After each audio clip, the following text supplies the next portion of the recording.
السلام عليكم ورحمة الله وبركاته. اخواني، اليوم درسنا على ماكينة اللحام. ما في خرج. طبعا هاي الماكينة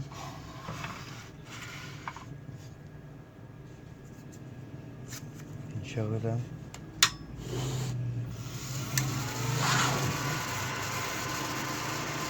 خرج هذا هيك ماشي. لازم نحط هون كمان نشغل على السكين هون هدول. هون وهاي كمان ماشي.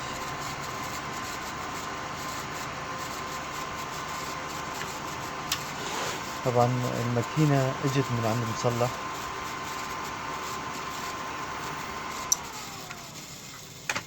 اخواني، هاي الماكينة اجت من عند مصلح. طبعا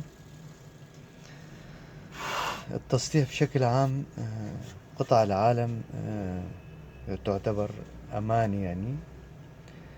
وكاميرا رب العالمين عم تصورك ايش عم تشتغل وايش ما عم تشتغل. لذلك واحد يحافظ على الامانة. الشغلة اذا ما بتفهم فيها يفضل يعني قولوا له خيو هدول الشغلات ما اشتغلت فيهم، ما افهم فيهم، افضل ما بتفكها وبتخرب. طبعا جيت لي هون، هذا طبعا كان كله راية وحاط لي حدايد، يعني فكر انه كله صحيح كان في حرق هون، بس فكر انه العطل هون يعني هو مخبص كتير. طبعا فكيت هدول الشغلات، الملف ووصلات كلها زبطتهم، رجعت وكالة قبل كل شيء، هاي قبل ما اشتغل. طبعا هاي مقاومة قياس التيار كمان لحمتها مكانها. طبعا في خطين ارفاع، ديروا بالكم دائما، انتبهوا عليهم. في خطين ارفاع، واحد اثنين، واحد يجي لهالطرف واحد يجي لهالطرف، يعني على طرفي مقاومة قياس التيار هدول الطرفين مشان يعطوا القراءة للشاشة يعني. هاد طبعا ركبت جهزته يعني، وطبعا لا زال ما في خرج.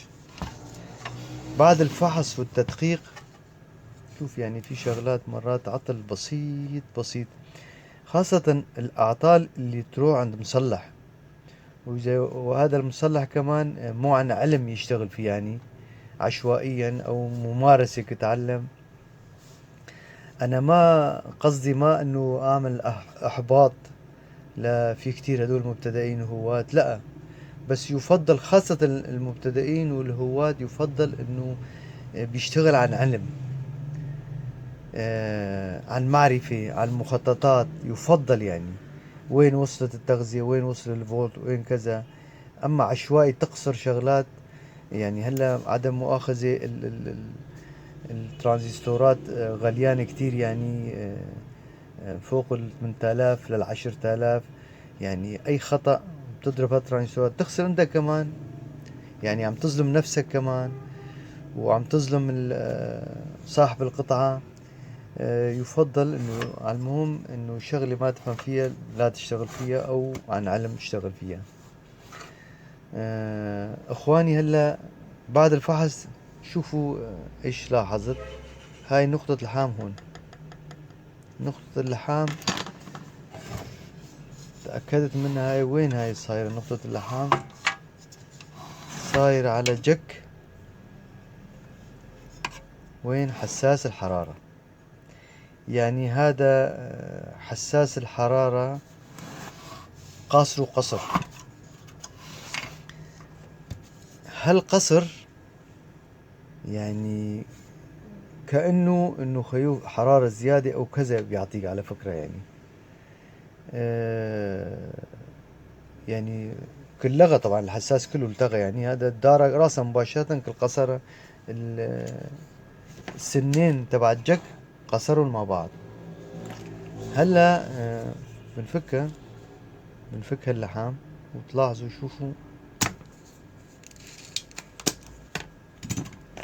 هلا بالمكبرة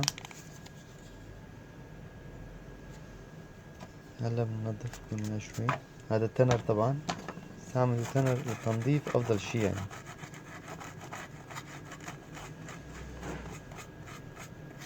طبعا فكيناه، بغى تنقوي لحامة شوي يعني باعتبار شافتنا القصدير كله.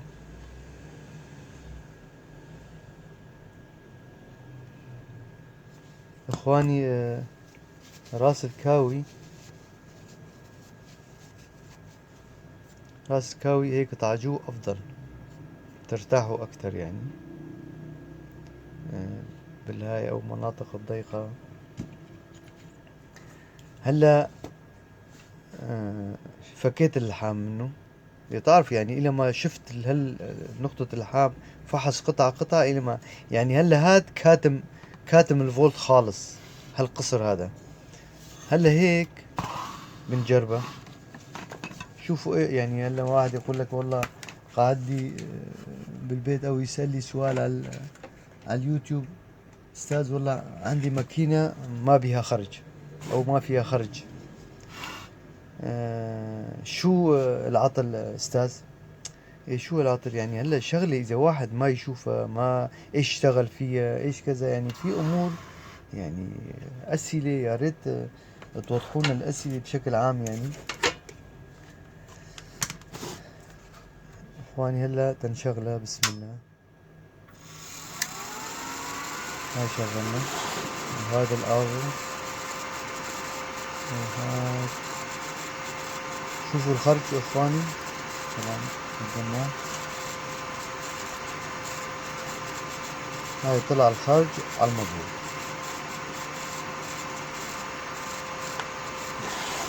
هاد العطل إنه ما كان فيه خرج. وشوفوا يعني شغلة بسيطة، شغلة بسيطة. طبعا